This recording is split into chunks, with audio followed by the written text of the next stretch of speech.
And so we want to change this object name because it always just says the name of the model, object 1, object 2, object 3. We don't know how to identify that. Let's go ahead and make it identifiable. So in our models.py here, we can say def __ string. This is a class, so it always takes self as its first parameter. And then we're going to say return self.text. And whatever this post is going to be, that's what this object is now going to be called. So Django's restarted. Let's refresh this page, and we're going to see this shows up with my actual text in here. So we've given this object a name, and this is just good for the admin when you're sort of debugging stuff or adding content through your admin. We can click it, we can change it, updated, save and continue editing. We could delete it if we wanted to.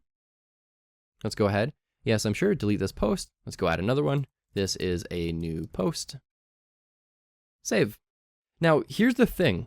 A lot of people think that just because we created this object, that it should show up on our page. And that's simply not true. All we did was create a piece of data in our database, or we provisioned a table in our database. We added a row into that table. So think of it like a spreadsheet. We have this giant spreadsheet, and that's our new table. And then we have 2 columns in there. In our little metaphorical spreadsheet here, we have 2 columns. We have one called ID and one called text. This one is an integer field.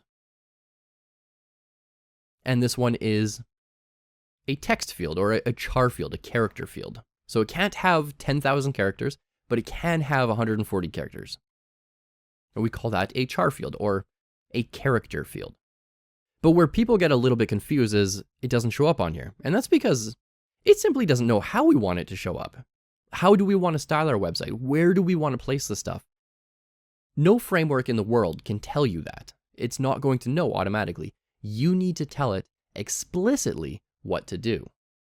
So in our next lesson, let's go ahead and add our first view and update this a little bit.